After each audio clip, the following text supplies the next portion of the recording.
Salam əziz MİQV sertifikasiya hazırlaşan müəllimlər, hamınız üçün xeyirli uğurlu olsun. Mən bugün sizə 21 iyun tarixində sertifikasiya imtahanında düşən kurikulum suallarını izah edəcəm. Zəhmət olmasa kanalımıza abunə olmağı, videolarımızı bəyənib şərh yazmağı unutmayasınız. Əvvəlcədən təşəkkürlər. Və vaxt itirmədən keçək suallara və onu da qeyd edeyim ki, suallar, yəni imtahanda düşən suallara oxşar suallardır. Sırf özü olmasa da oxşar suallardır. Sırf özü olanlar da var, oxşar olanlar da var.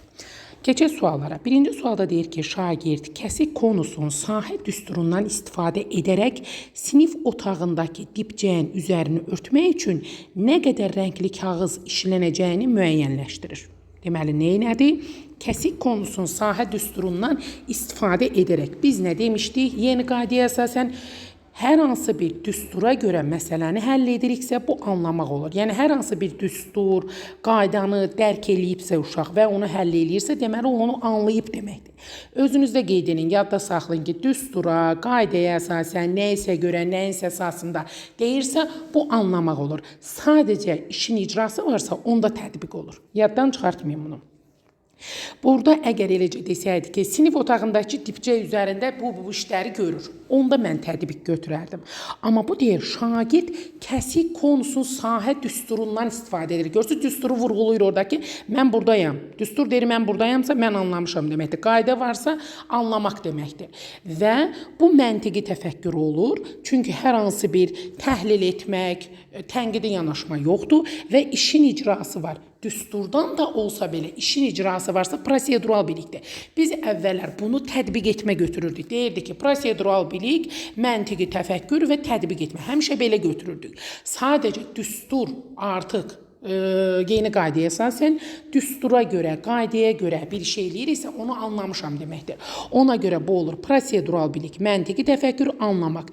Əgər burada dediyim kimi desəydik ki, şagird sinif otağındakı dibcəyin üzərini örtmək üçün nə qədər rəngli kağız işlənəcəyini müəyyənləşdirir. Baxın, onda olardı prosedural bilik, məntiqi təfəkkür, tətbiq etmək. Fikrimi ümidvaram başa düşdünüz.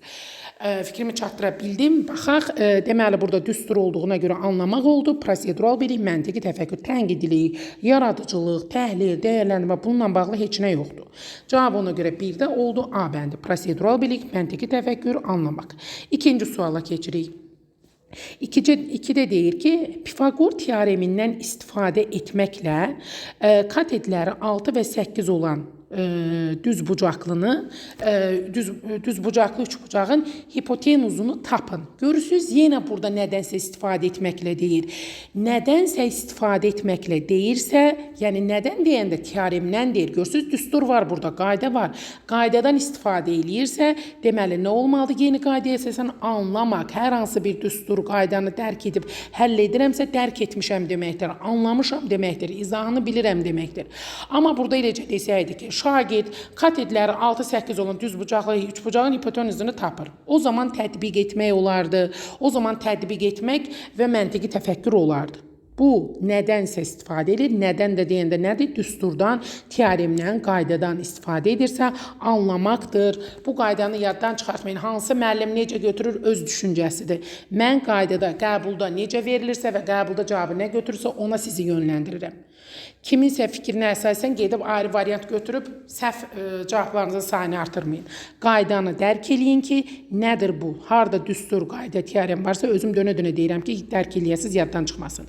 Qaydadan, düsturdan, teoremə əsasən işi görürəmsə anlamaqdır. Yeni qayda budur. Ona görə 2A bəndi olur.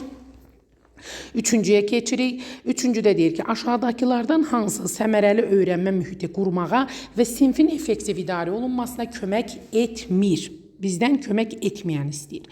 Şagirdlərin səhvlərinə düzgün münasibət göstərən, bəli, skafolding mühiti yaradıran Vigotski nəzəriyyəsinə əsasən doğrudur. Şagirdlərlə ünsiyyət zamanı istifadə olunan sözlərə diqqət yetirirəm. Əlbəttə ki, müəllim sözlərə diqqət yetirməlidir ki, uşaqlar da ona əsasən ondan istiqamət götürüb yönəlir. Müəllim ona görə istifadə olunan sözlərə diqqət yetirməlidir ki, doğrudur. Sağlam psixososial mühit yaratmalıdır, dəstəkləyici mühit formalaşdırmalıdır, inklüziv mühit yaratmalıdır, bərabər imkanları formalaşdırmalıdır. Müəllim peşəkar peşəkarcasına fərdə məsuliyyətini dərk edərək yanaşmalıdır. Doğrudur. Təlim nəticələrini dərsin əvvəlində elan etmək bu gözəl addımdır. Amma sinfin effektiv idarə olunmasından əlaqəlidir. Bu müəllimin özünün dərs keçmə potensialından bağlıdır, fasilitatorluğundan bağlıdır. Yəni bunun səmərəli öyrənmə mühitinin sinfin effektiv idarə olunmasına aidiyyatı yoxdur. Təlim nəticələrinin dərsin əvvəlində elan olunmaqla. Ona görə 4-ü götürmürük. Dediyim kimi özlüyündə doğru variantdır. Amma səmərəli öyrənmə mühiti yox, o dərsin belə deyək, müəllimin fasilitatorluğundan bağlı olan bir yanaşmadır. Ona görə 4-ü götürmürük. Rəqabətə köklənən sinif fəaliyyət etmək, ümumiyyətlə rəqabət uzaq bir anlayışdır. Bizə rəqabətdən istifadə etmək olmaz. Cavabımız 4-5. B bəndi olmuş, o olur. Şagirdlərin dediklərinə davamlı şəkildə müsbət reaksiya vermək, bəli, onlara motiv edici rəy vermək, korreksiya edici rəy vermək onları doğru istiqamətə yönəldir. Doğrudur.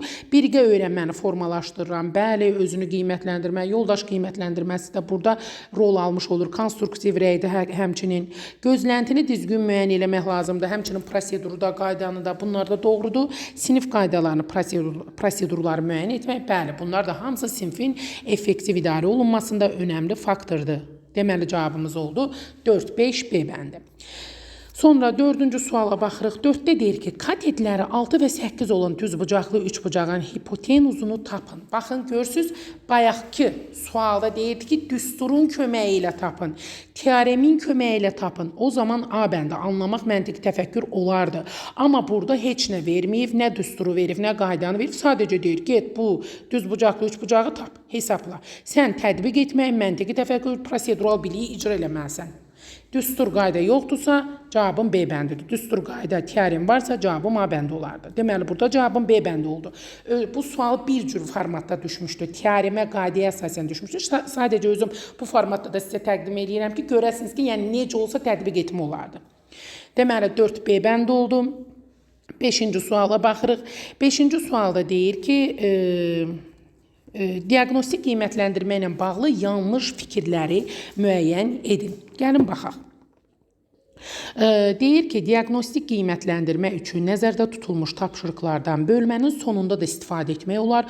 Bu halda şagirdlər özlərinin öyrənməsini izləyə bilir. Bəli, özlərinin öyrənməsini izləyirsə, özləri diaqnoz qoya bilir. Mən demişəm, izləmə sözünü görəndə inkişaf, izləmə, 3 dənə i-ni, istiqamət, inkişaf, izləmə görəndə formativ axtarın. Amma burada özlərinin öyrənməsini izləyirlər. Tapşırıqlı bölmənin sonunda da istifadə olunur və uşaqlar artıq bir növ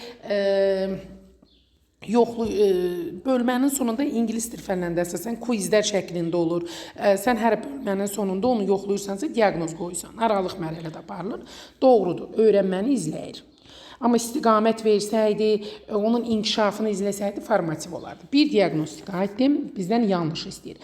Şagird məktəbini və sinfini dəyişdikdə keçirilən qiymətləndirmədir. Bəli, həmçinin ilin əvvəlində keçirilir, hər yarım ilin əvvəlində də aparıla bilər, bir sinifdən başqa sinifə keçəndə aparıla bilər. Doğrudur. Nəticələri yarımillik qiymətləndirməyə təsir edir.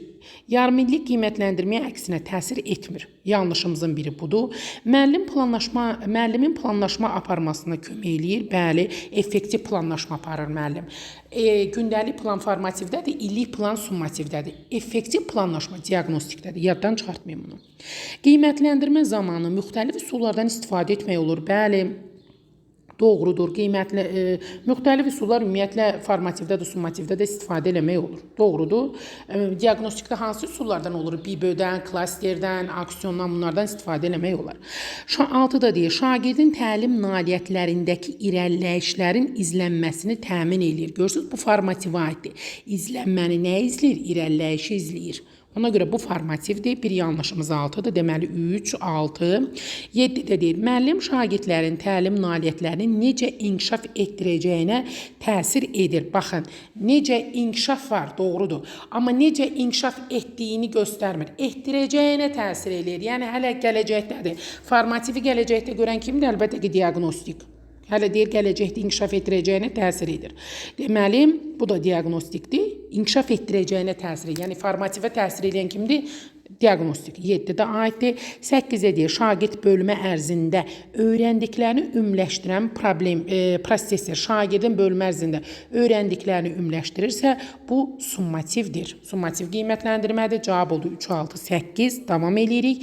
Müəllim şagirdlərin mövzu ilə bağlı nəyi bilib-bilmədiyini müəyyənləşdirirsə, diaqnoz qoyur deməkdir. Diaqnoz qoyursa da diaqnostikdir, 9 aiddir. Təhsil səviyyəsinin sonunda aparılan monitorinq tipli qiymətləndirmə bu yekun qiymətləndirmədir. Yanlışdır. Cavabım olur 3, 6, 8. C bəndi. 5 oldu C bəndi. Keçirik 6-cı suala. Sizə sinfin məktəb tədbirini təşkil etmək tapşırılmışdır. Siz büdcədən kənara çıxmamaq şərti ilə müxtəlif xərclər üçün vəsait ayırmalısınız. Yəni, hansı xərclər? Səhnənin bəzədilməsi, müxtəlif avadanlıqların hazırlanması və s. Yəni, bu bizə verilən tapşırıqdır. Yəni, ilk öncə tədbirin büdcəsini hesablamalı, daha sonra tədbiri həyata keçirmək üçün layihə hazırlamalısınız. Bu fəaliyyətə əsasən müəllim inteqrasiyanın hansı növünü reallaşdırır? Bizə verilən bu fikir elə göstərir ki, mən fən üstüyəm, qışqırır həmən bu sualımız bizə. Niyə qışqırır? Deyir ki, sonda layihə hazırlamalısan sən. Bütün bunların hamısını öz içinə yığan kimdir? Layihə. Layihə də tədris boyu aparılan bir strategiyadır, bir modeldir. Layihə əsaslı öyrənmədə biz nələri vurğulamışdıq? Demişdik ki, bir yarım ildə aparıla bilər, yəni bir fən dərs boyu aparılmır. Müəllim şagirdlərə görürsünüz, tədbiri təşkil eləmək tapşırılır. Büdcədən kənar çıxmamaq şərti ilə müxtəlif xərcləri, vəsaiti ayrımalar, vəsait yeri ayrılıbdır. Sən yəni büdcəni hesablamalısan, tədbiri həyata keçirtməlisən, onun üçün layihə hazırlaması. Bu, sənin həyatda tətbiq eləyəcəyin bir üsuldur və bu çox adam deyir ki, bu niyə fənlər arası olmur? Elə layihə özü deyir ki, mənim içimdə hər şey var. Fənlər arası da var, fən daxili də var, fən üstü də var. Hamısı mənim içimdədir. Fənin üstü inteqrasiya götürməliyik ona görə. Çünki həyatda tətbiq olunursa, bu fən üstüdür. Layihənin içində hər şey var. Sən burada həm fənlər arası, həm fən üstü götürə bilməsən, həm fən daxili, həm fən üstü götürə bilməsən. Fən üstü elə deyil ki, mənim içimdə, layihənin içərisində hər şeyi özümdə birləşdirmişəm. Ona görə bunun cavabı fən üstüdür. Hansı müəllim nəyə götürür? Öz işidir. Yəni, o yanlış variantdır. 100% bunun cavabı fən üstüdür. Layihələr hazırlamaq, həyatda tətbiq eləmək, dediyim kimi, bunların hamısı özündə birləşdirən fən üstü inteqrasiyadır. Cavabımız ona görə 6-da D bəndi olmuş olur. Yəni, bunun üçün bu riyaziyyatla bağlı olan bir anlayışdır. Burada deyə bilərsiniz ki, müəllim, səhnənin bəzədilməsi var. Niyə texnologiya fənni olmur? Burada vurğulanmır ki, hansı fəndir, riyaziyyat fənnində bunlar. Görürsünüz, fənnin adı heç vurğulanmayıbdır. Onlar da bilirlər işlərini. Əgər burada desəydik ki, riyaziyyat fənnində bunu tapşırıq və yaxud da texnologiya dərsində bunu tapşırıq. Bizə demir hansı fəndədir. Ümumiyyətlə fikirdir. Bildirir ki, ged özün tap. Layihə də istənilən fənnin layihəsi olur. Layihə də fən üstüdür. Siz özünüzü risk atmamaq üçün hər hansı bir fənlər arası götürməməlisiniz. Onlar bilir ki, siz çaşa bilərsiniz. Burada hər hansı bir fənnin adını desəydi, mən onu fənlər arası götürərdim. Texnologiyanı versə riyaziyyatla əlaqələndirərdim, riyaziyyatı versə də texnologiyanı. Heç bir fənnin adını vermirsə, Allah yaxşı. Ona xoş, bizə dünəndən xoş. Qətiyyən götürmürük, ona görə yalnız fən üstü götürürük. 6 oldu D bəndi, yalnız fən üstü. 7-yə baxırıq. 7-də bizdən nə istəyir?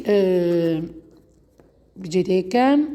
Şagirdin dərsə maraq göstərmədiyini müşahidə edən müəllim bu problemi həll etmək üçün hansı addımı atmalıdır? Baxaq, şagirdi tənqid edərək cəzalandırmaq bu çox absurd fikirdir, avtoritar müəllimə aiddir. Bir olan variantı çıxıram. Şagirdə düşünmə vaxtını vermək lazımdır, gözləmə vaxtı verməli. Bu deyir, verməmək olmaz. 2-ni də çıxıram. Dərsdən əvvəl səbəbi araşdırmaq. Dərsdən əvvəl səbəbi araşdırmaq deyir. Səbəbin şagirdin dərsə maraq göstərmədiyini müşahidə edən müəllim bu problemi həll etmək üçün hansı addımı atmalıdır? Dərsə maraq göstərmirsə, deməli dərs ərzində olan bir problemdir bu. Dərsdən əvvəl səbəbi sən necə araşdıra bilərsən? Dərs prosesində gedən bir şeyin səbəbini sən dərsdən əvvəl necə araşdıra bilərsən? Ona görə 3 yanlışdır. Şagird onun potensialına uyğun tapşırıqla təmin etmək. Bəli, potensialına uyğun nə deməkdir? Yəni şagird yönümlülük prinsipini mən burada qoruyuram. Şagird yönümlülük deyəndə nəyə başa düşürük? Yəni şagirdin potensialını, mənafeyini burada vurğuluyur. Yəni şagirdin maraq tələbatı burada vurğulanmış olur. Əgər hardasa hər hansı bir iş üsullarından istifadə varsa, layihə əsaslı öyrənmə varsa, dialoq qurur, müzakirə aparır, rol ilə istifadə edir, araşdırma eləyir, şagirdin mənafeyini müdafiə edir, potensialını güdürsə, o şagird yönümlüdür. Yəni burada da deyir, şagirdin dərsə maraq göstərmədiyini müşahidə edirsə, deməli biz şagird yönümlülüklə bağlı bir fikir axtarmalıyıq. Deməli 4 doğrudur. Şagirdin onun potensialına uyğun tapşırıqla təmin etmək lazımdır ki, ona maraqlı gəlsin. 4 doğrudur. Şagirdlərlə birlikdə qayda tərtib etmək. Bunun nə xeyri var şagirdin maraq tələbatına? Qayda tərtib etməyin şagirdin özünə xeyri ola bilər. Yəni dərsə xeyri olası deyil. Çünki öz xeyrini güdən qayda tərtib eləyər o. 4 yanlışdır. Şagirdlərlə 5 yanlışdır. 4 doğrudur. 6-da deyir, şagirdlərin təhsil tələbatını ödəmək. Bəli, maraq tələbatını ödəmək şagirdlərin mənafeyini müdafiə eləmək lazımdır. 6 doğrudur. Dərs zamanı şagirdlərin İKT-dən istifadə etməsini təmin etmək. Görürsünüz, İKT-dən istifadə nə deməkdir? Onların maraqlarını cəlb eləyən bir üsuldur.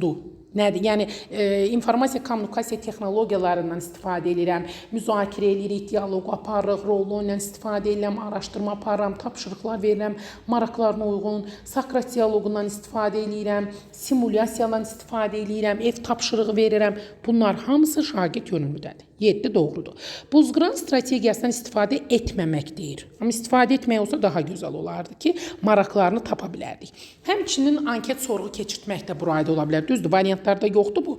Dediyim kimi, bu sırf qəbula düşən deyil. Yəni, sırf qəbula bu formatda düşür suallar. Sadəcə mən biraz daha da geniş şəkildə hazırlayıb sizə təqdim edirəm ki, həmən mövzunu daha gözəl qavramış olar.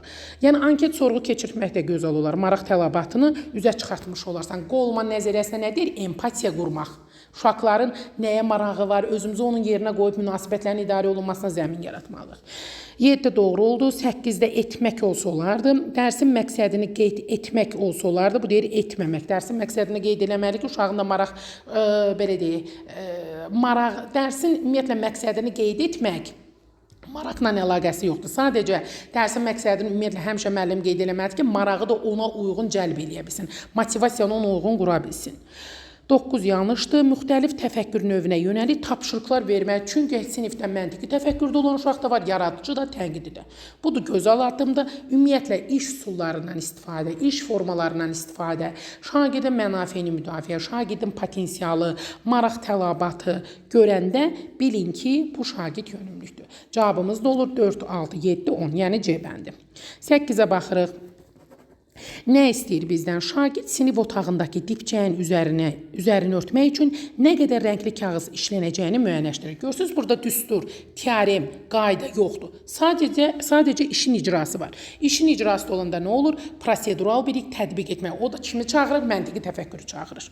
Görürsünüz, sadəcə işin icrasıdır. Amma düsturun, teoremin, qaydanın köməyi ilə olsaydı, onda A bəndi olmuş olardı.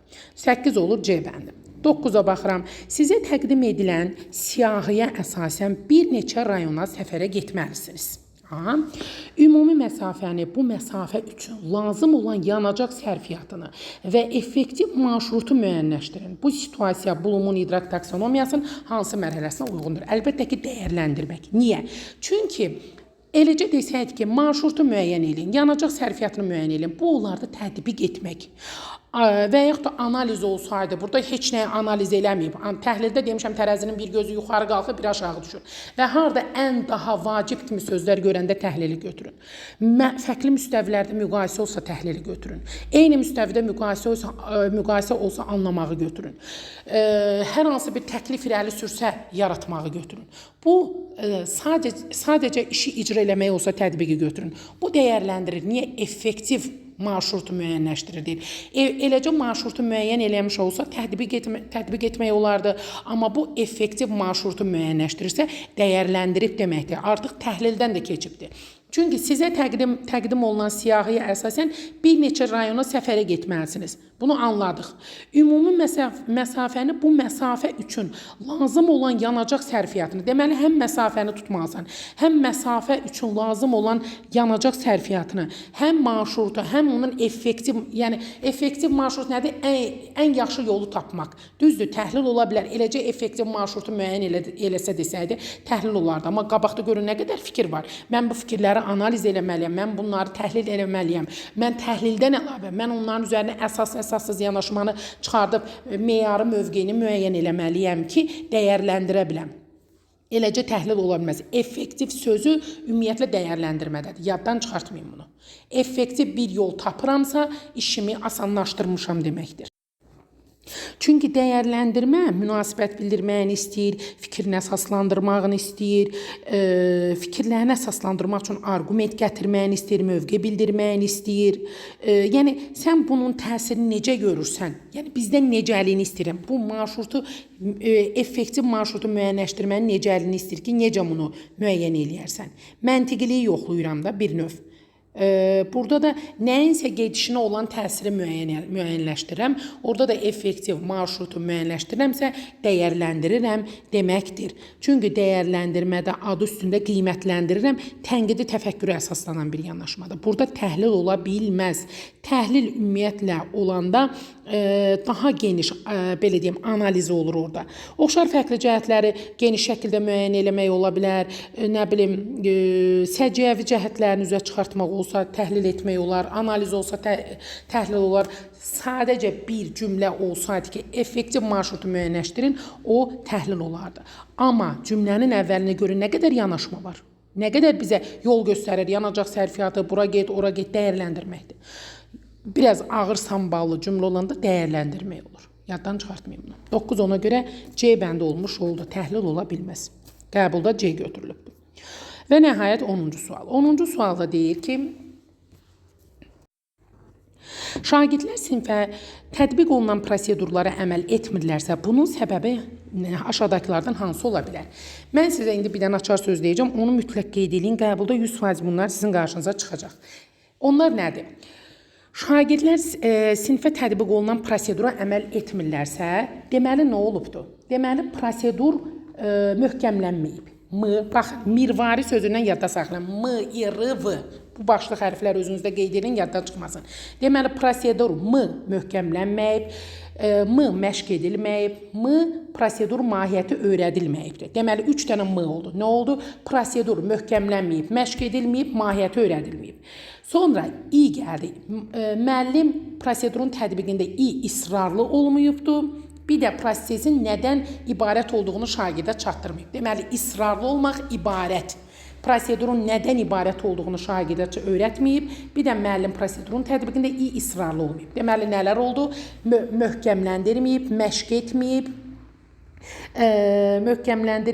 məşq etməyibdir, mahiyyətini şagirdə çatdırmayıb. 3 dənə sonra israrlı olmaq, ibarət olmaq, iləri dedik, gəldi R. Şagirdlərin prosedurlara necə riayət lazım olduğunu öyrətməyibdir. R-nı da dedik, qaldı V hərfi. V da nədir? Müəllim sinfi prosedurlarla idarə etməyə vaxt sərf etməyibdir. Vaxt sərf etməkdir. Mirvari sözünün ilk 4 hərfindən yadda saxlayın. Çünki çox önəmli qaydadır bu. Bunu bilsəniz, testləri həmişə rahat şəkildə eləyə bilərsiniz. Mahiyyət, məşq, möhkəmləndirmə, israrlı, ibarət, riayət etmək, bir də vaxt sərf etmək. Deməli, bu sözləri yaddan çıxartmayın, özünüzdə qeyd edin və indi gəlin açar sözləri buradan tapaq. Deyir ki, müəllim prosedurun mərhələlərini şagirdlərə yetərincə məşq etməyib. Deməli, məşq etməyib, bu doğrudur. Məşqin buradan vurğuluyuruq. Müəllim proseduru tərtib edərkən biliyin növlərini nəzərə alır. Biliyin növünü nə edirik biz? 2-ni çıxırıq. Müəllim prosedurun mahiyyətini öyrətməyib. Gördünüz, M-nın biri də gəldi. Məşq etmək, mahiyyət, bir də möhkəmləndirməkdir dedik. M-lar da bunlardır. 1-3-ü götürürük. Valideyn iclaslarında prosedurlar müzakirə olunmuyub. Valideyn iclasında prosedur müzakirə olunmur ümumiyyətlə. Müəllim, şagird, valideyn münasibəti müzakirə olunur. 4-ü çıxırıq. Prosedur məktəb qaydalarına əsasən tərtib olunmuyub. Bu yanlışdır. Çünki məktəb qaydaları deyində hər sinfin özünün öz qaydası var. Məktəb qaydasına əsasən olmur. 5-i də çıxırıq, sinfin özünün qaydası olur, məktəbin yox. Məktəbin öz qaydası, yəni çöldədir. Biz sinfin içindən danışırıq. 6-da nə deyir? Prosedur şagirdlərə öyrədilən zaman qiymətləndirmə strategiyalarından istifadə olunmur. Qiymətləndirmə strategiyalarında görün, bayaq mirvaridə dediyimdə qiymətləndirmə var idi? Yox. Yalnız dediyim o mirvari sözündəki mahiyyət, məşq, möhkəmləndirmə, israrlı, ibarət, riayət, vaxt sözlərini axtarmalısınız. Bu da getdi. 7-də deyir, şagirdlərdə dil problemi var. Dil probleminin olub-olmamasının bu sinifdə tətbiq olunan prosedura aidiyyəti yoxdur. Müəllim prosedurun tətbiqində israrlı olmayıb. Görürsünüz, israrlı olmaq gəldi. 8-i götürürük. 9-da deyir, müəllim proseduru idarə etmək, vaxt sərf etmək. V da gəldi. Vaxt sərf etməyib. Deməli, 1, 3, 8, 9-dur cavabımız Y bəndi. 10-da deyir, sinifdə çətin idarə olunan şagirdlər var. Bunun sinifdə tətbiq olunan prosedurlara aidiyyəti yoxdur. Deməli, nələr oldu cavabımız? 1, 3, 8, 9. Nələr olmalıdır deməli? Əgər prosedura əməl olunmursa, prosedur möhkəmləndirilməyib, məşq edilməyib, mahiyyəti öyrədilməyib, israrlı olunmayıb, prosedurun nədən ibarət olunduğu uşağa öyrədilməyib, şagirdlərə prosedurlara necə riayət etmək lazım olduğu öyrədilməyib və vaxt sərf olunmayıbdır. Bu qədər, uğurlar, xeyrini görəsiz.